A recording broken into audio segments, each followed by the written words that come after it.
यस्या प्रसादात् न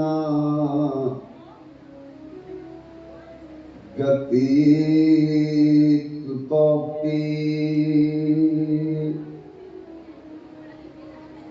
ध्यायस्तु वंशतस्य यशस्तरी संध्यम् वंदे गुरु श्री चरणारविन्दम्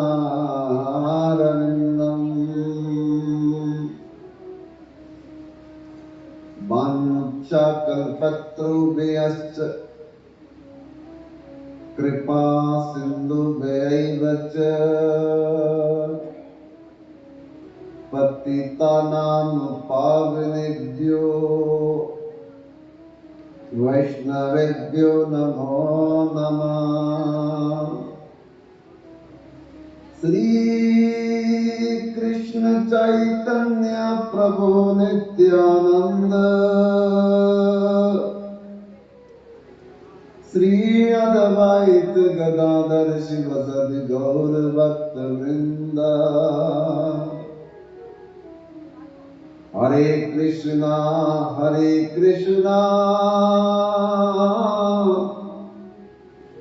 कृष्णा कृष्णा हरे हरे हरे राम राम राम हरे हरे।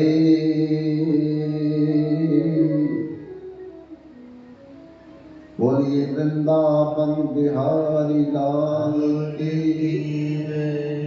लक्ष्मी नारायण भगवान की, सियावर रामचंद्र महाराज की, गौरी शंकर भगवान की, जगन्नाथ सुभद्रा बलभद्र सुदर्शन महाराज की, तुलसी शालिग्राम भगवान की, लड्डू गोपाल नंद बाबा यशोदा मैया की, भागवत महापुराण की, जगन्नाथ रथ यात्रा महामहोत्सव की, निताई गौर हरि बोल हरि बोल हरि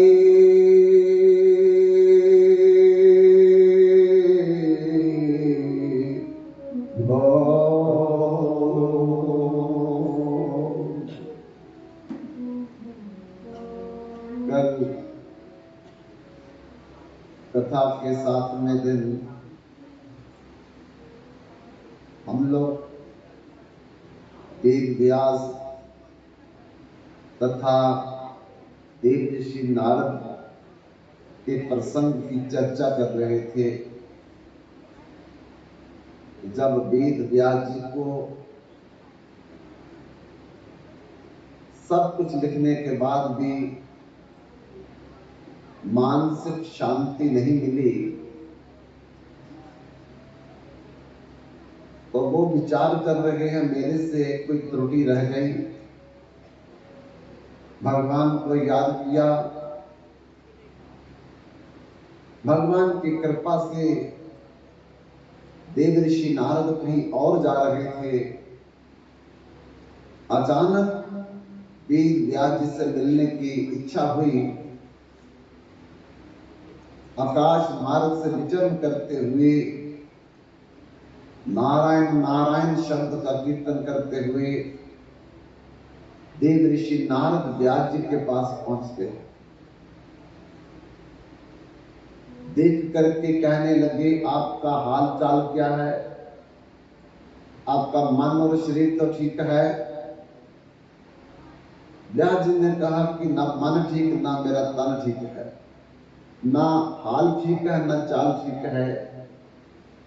मैंने कलयुग का दर्शन करके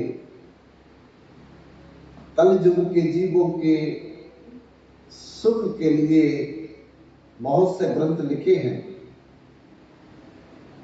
लेकिन उन ग्रंथों के लिखने के बाद भी लिखने वाले के मन में शांति लगे, तो पढ़ने वाले के मन में, सुनने वाले के मन में, बोलने वाले के मन में शांति कैसे आएगी?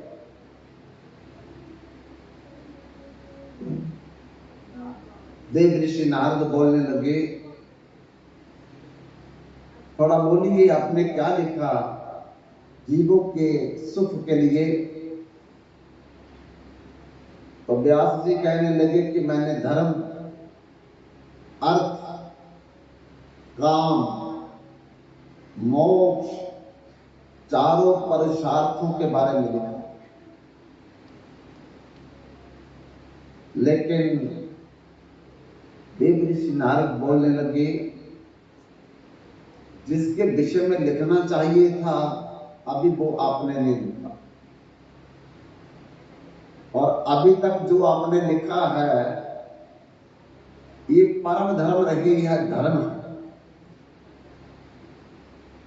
अब जिसको छोड़ने के लिए भगवान ने कहा है, सर्वधर्मान परित्यज मामेकम शरणम व्रज अहम तमाम सर्व पापेभ्यो मोक्ष इच्छामि मा शुचा।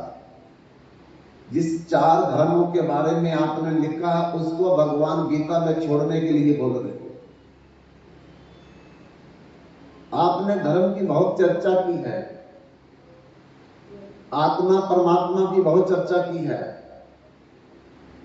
योग की बहुत चर्चा की है, ज्ञान, ध्यान, कर्म बहुत चर्चा की है, आत्मा परमात्मा की बहुत चर्चा की है, लेकिन जीव का वास्तविक लक्ष्य जो है उसके विषय में आपने बिल्कुल चर्चा नहीं की है, जिस कारण आपके मन को शांति नहीं मिल पा रही।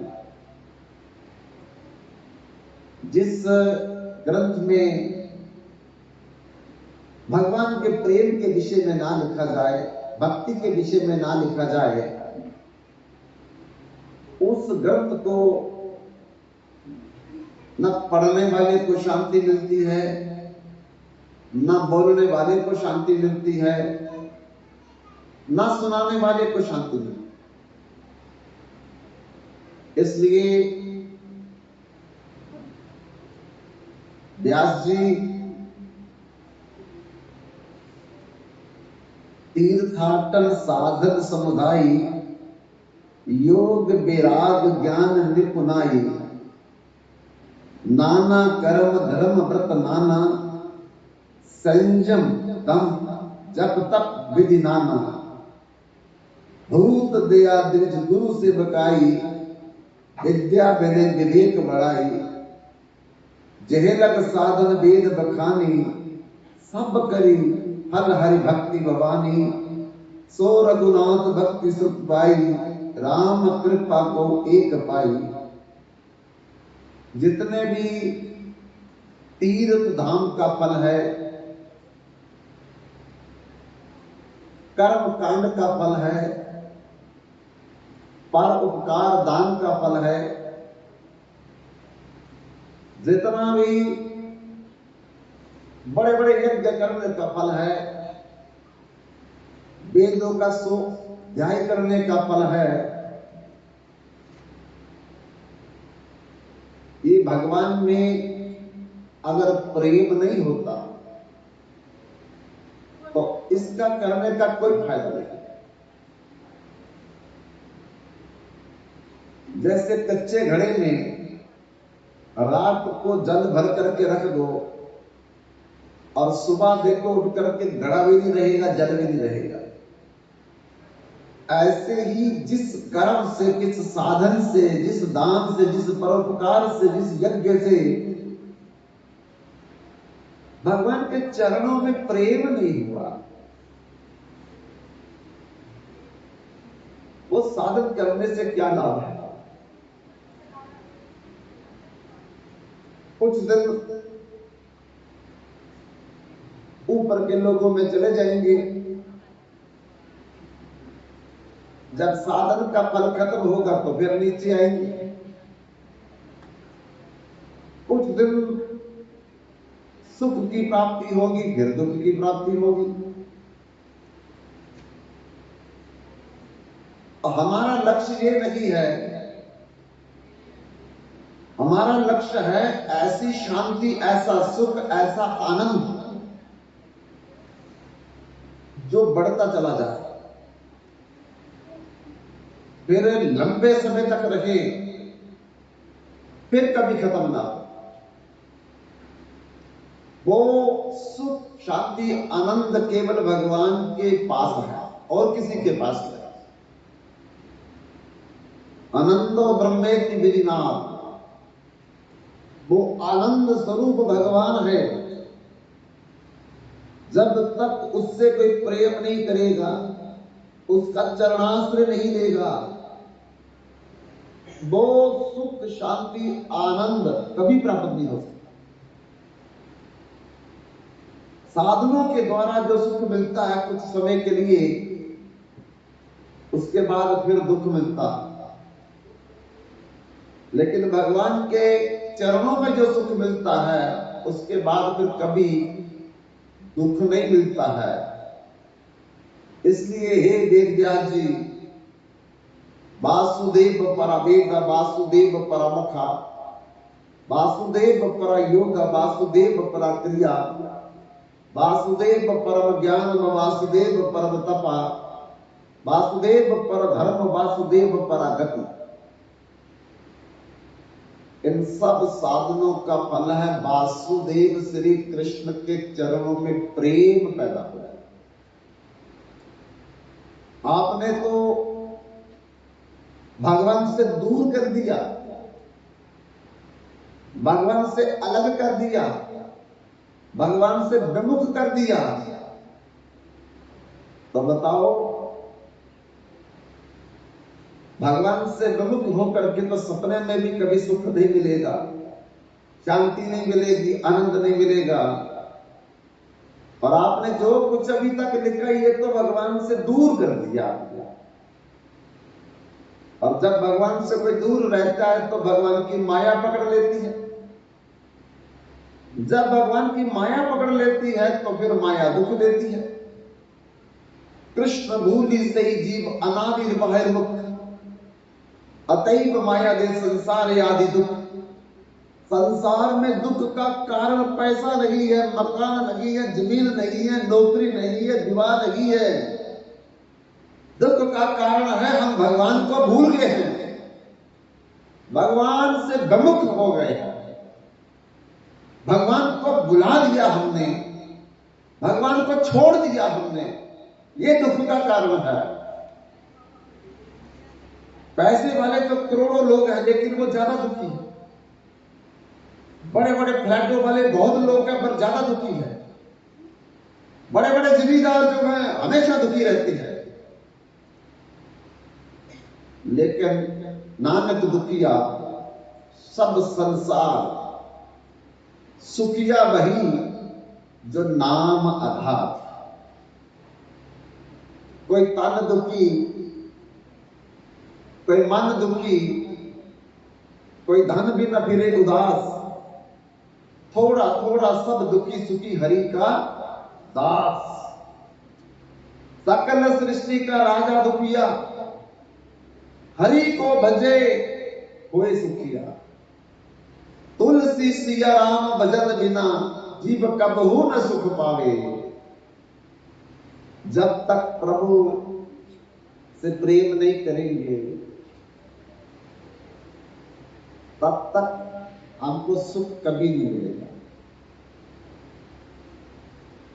बारे मते होई दृत सिकिता से भरुते, पर बिना हर भजन बब नर नहीं तरह है। जे सिद्धांत अपे, पानी से मक्खन निकल सकता है, रेत से तेल निकल सकता है, आकाश में फूल लग सकते हैं, लेकिन भगवान का चरणाश्रय लिए बगैर किसी को सुख नहीं मिल सकता। इसलिए नारद जी व्यास जी को बार बार यही समझा रहे हैं कि आपने जो कुछ भी अभी तक लिखा है, इसका तो एक ही मतलब है कि आपने जीव को, प्राणियों को भगवान से विमुख कर दिया। धर्म की व्यवस्था की तो धर्म से क्या मिलेगा? अरे स्वर्ग आदि सुख मिलेंगे, कब तक मिलेंगे? जब तक हमारे पुण्य कर्म रहेंगे। जब पुण्य कर्म खत्म हो जाएंगे और फिर संसार में जन्म मरण के चक्कर में अर्थ की व्यवस्था की है आपने। और निर्धन कहे धनवान सुखी, धनवान कहे सुख राजा को बारी, राजा कहे महाराजा सुखी, महाराजा कहे सुख इंद्र को बारी। इंद्र कहे महाराज, इंद्र कहे ब्रह्मा सुखी, ब्रह्मा कहे सुख विष्णु को बारी। पर संत जन विचार करे, हरि भजन बिना सब जीव दुखारी। नाचा इंद्रस्य सुखम किंचित, ना चक्रवर्ती ना सुख मस्ति विरक्तस्य मुनेरेकांत जीवना। अरे बड़े बड़े चक्रवर्ती सम्राट भी दुखी हैं, बड़े बड़े राजा भी दुखी हैं, बड़े बड़े महाराजा भी दुखी हैं। अगर सुख है तो केवल उसी व्यक्ति को है जिसने अपना मन भगवान में लगा दिया। ये मन भगवान में जिसका लग गया, बस यही साधना है, यही धर्म है, यही कर्म है, यही योग है, यही ध्यान है, यही ज्ञान है, यही तीर्थ और यही धाम है। केवल हमारा मन भगवान में लग जाए, फंस जाए भगवान में, यही जीवन का लक्ष्य है। लेकिन ये मन जब तक भगवान की भक्ति नहीं करेंगे, भक्ति का मतलब सत्संग कथा कीर्तन नहीं करेंगे, तब तक ये भगवान के चरणों का अनुरागी नहीं बन पाता। इसलिए भगवान की भक्ति का मतलब ही एक है, कथा सुन करके, कीर्तन करके, सत्संग में बैठ करके किसी प्रकार से अपना मन जो है वो भगवान में जोड़ दिया जाए, लगा दिया जाए।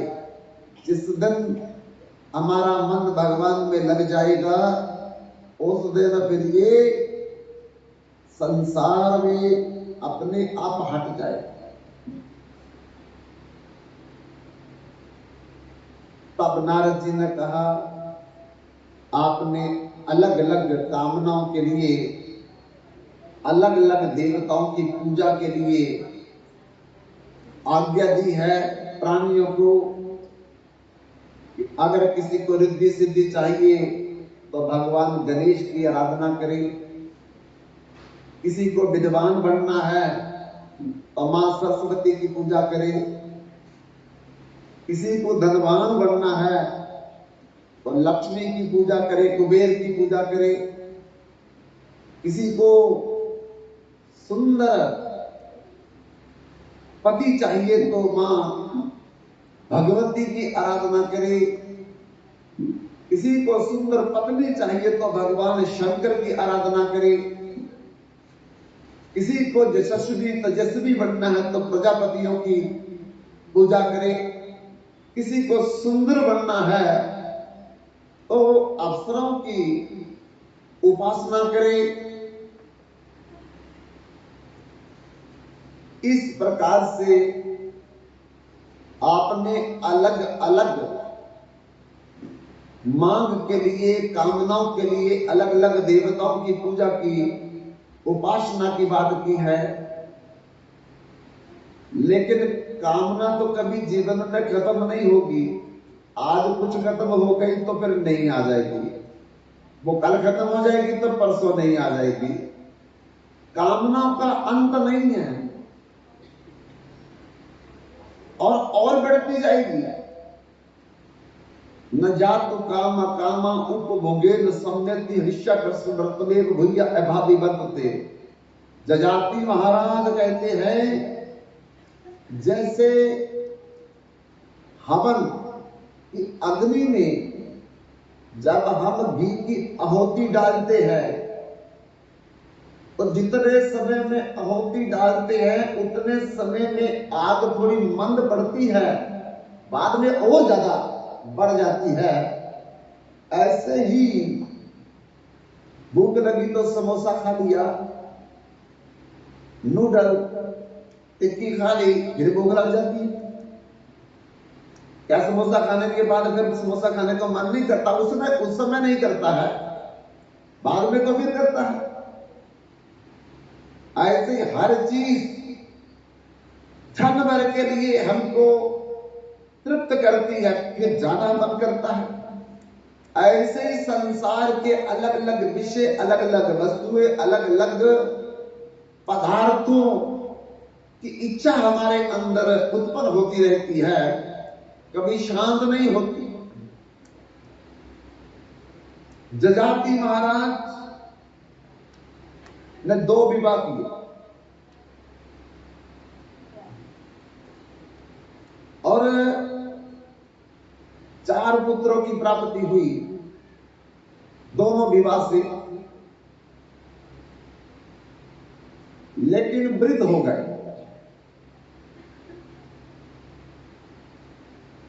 तब शरीर तो वृद्ध हो गया पर जजाति महाराज का मन वृद्ध नहीं हुआ। अपने एक एक पुत्र के पास गए और जाकर के बोलते हैं, बेटा मुझे अपनी जवानी दे दो, मेरा बुढ़ापा ले लो। बड़े बच्चे को जाकर के बोला तो कहा कि पिताजी क्यों? तो जजाति महाराज कहते हैं, अभी मेरी विषयों से तृप्ति नहीं हुई है। बड़े पुत्र ने कहा कि हम नहीं देंगे। उससे छोटे पुत्र के पास गए, उसको भी यही कहा कि मेरा बुढ़ापा ले लो, अपनी जवानी दे दो मेरे को। लेकिन पुत्र ने मना कर दिया। तीसरे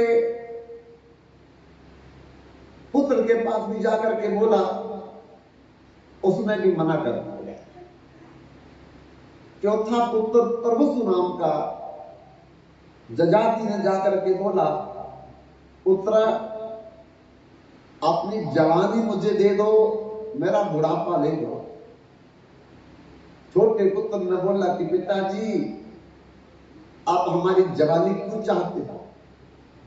कहा मेरा अभी विषयों से मन भरा नहीं, इसलिए मैं तुम्हारी जवानी लेना चाहता हूं। ठीक है, मैं अपनी जवानी आपको देता हूं, आपका बुढ़ापा लेता हूं। पिता का बुढ़ापा ले लिया, अपनी जवानी पिता को दे। कई हजार वर्ष तक अपने पुत्र की जवानी लेकर के विषयों का भोग करते रहे, तब भी मन तृप्त नहीं हुआ।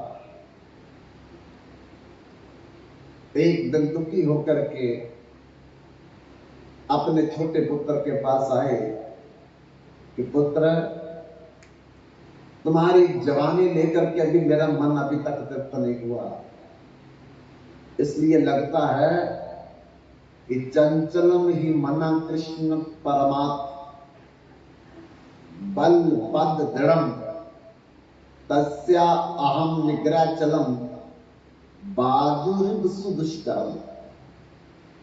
अर्जुन ने जाकर के भगवान से कहा, मैं अग्नि को मुट्ठी में बंद कर सकता,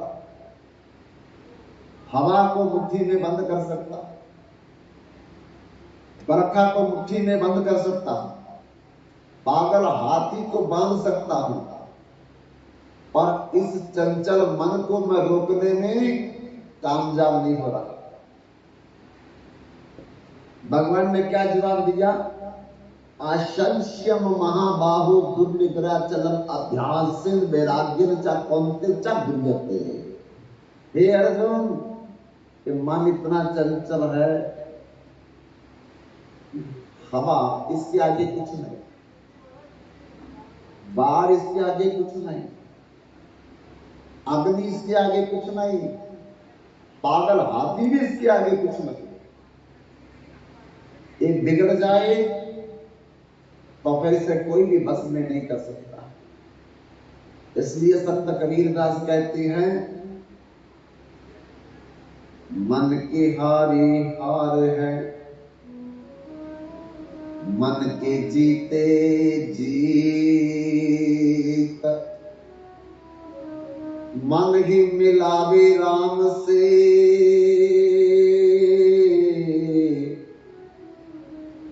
मन ही करत फसीद, मन के मारे बन चले, बन तज बस्ती माही। कहे कबीर मन लालची, जे तो समुझत नाही। इसकी गति है अटपटी, चटपट चंचल होई। जब इसकी खटपट मिटे, अंदर दर्शन होए।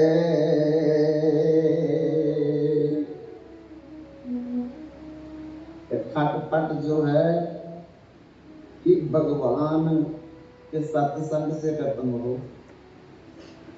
भगवान की कथा सुन सुन करके खत्म हो। बार बार सीताराम सीताराम, राधे श्याम बोल बोल करके मन जब सीताराम में लग जाएगा, राधे श्याम में लग जाएगा, तब जा करके इसकी खटपट मिटेगी, ऐसे नहीं मिटेगी। इसलिए बार बार भगवान से प्रार्थना करनी पड़ेगी, कान पकड़ पकड़ करके उठक बैठक करनी पड़ेगी भगवान की आगे।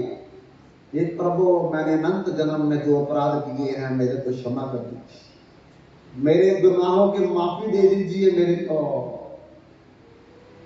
आप अपनी शरण में मुझे जगह दे दीजिए।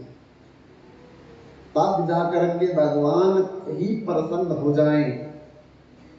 और बंधुओं, फिर भगवान की कृपा से एक चंचल मन जो है, ये भगवान के चरणों का अनुरागी बन जाएगा, संसार से बैरागी बन जाएगा, तब मन की शांति प्राप्त होगी। इसलिए मेरा विषयों भरा शरीर, प्रभु जी कैसे तारोगे।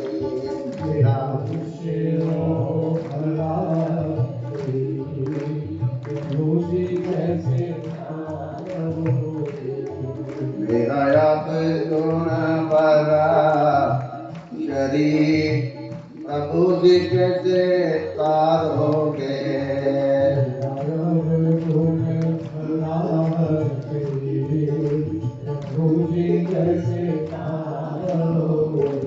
मेरा विषयों भरा शरीर, हरि जी कैसे तारोगे। मेरा विषयों भरा शरीर, प्रभु जी कैसे तारोगे। मेरा अब गुण भरा शरीर, हरि जी कैसे तारोगे। मेरा अब गुण भरा शरीर, हरि जी कैसे तारोगे। हरि जी कैसे तारोगे, प्रभु जी कैसे तारोगे। हरि जी कैसे तारोगे, प्रभु जी कैसे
पाप करन ते हसे जे मनुआ जाप करन ते रोवे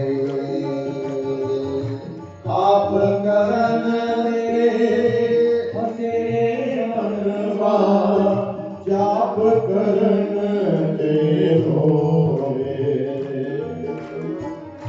भोग रोग ते नित दिन जागे कथा कीर्तन में सोवे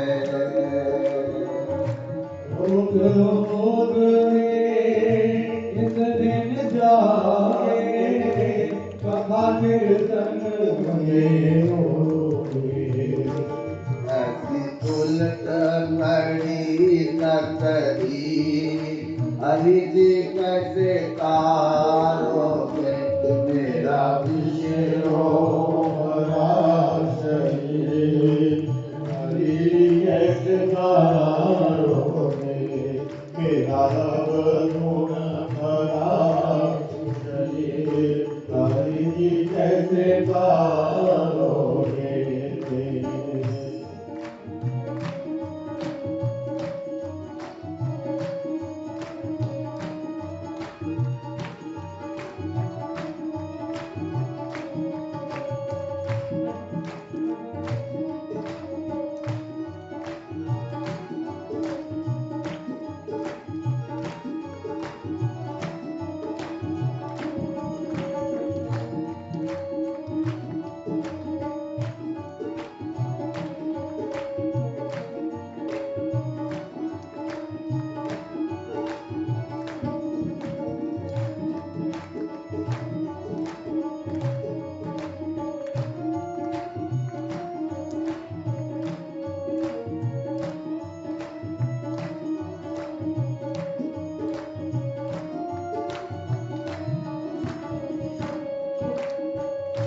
हरि सुमिरन ते जी कतरावे पल पल किसे दयावे हरि सुमिरन ते जी कतरावे पल पल किसे दयावे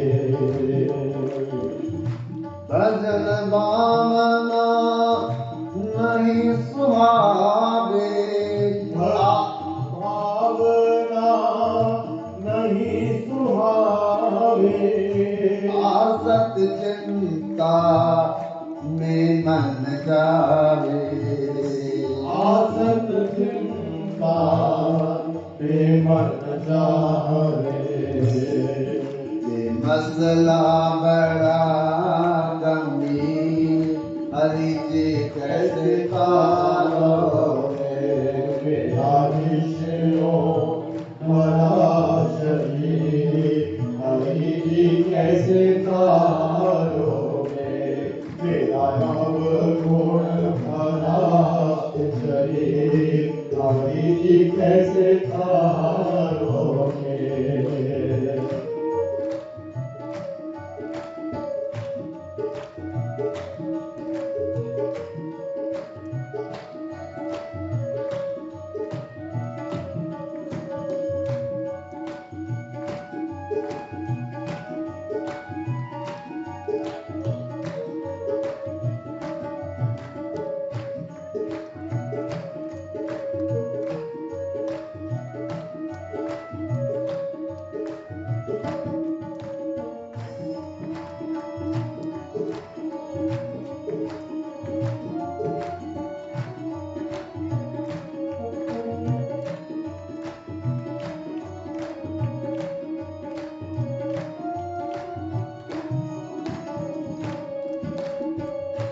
आलापन सब खेल गवायो जुवा में काम सतायो आलापन सब खेल गवायो जुवा में काम सतायो दुखिया बुढ़ापा चिंता हो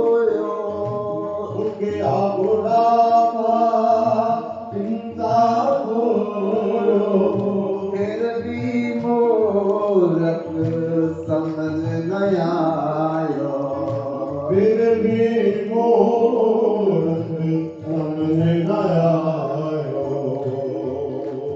अजया नहीं रखोगी हरि जी कैसा सारोगे आया मित्रों भला शरीर, हरि कैसे तारोगे। मेरा विषयों वाला शरीर हरि जी कैसे तारोगे।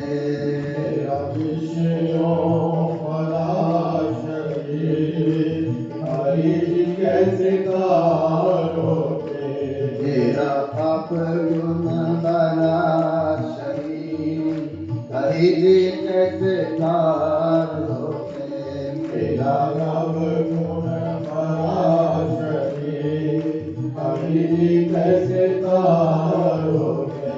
मेरा विषयों वाला शरीर हरि जी कैसे तारोगे।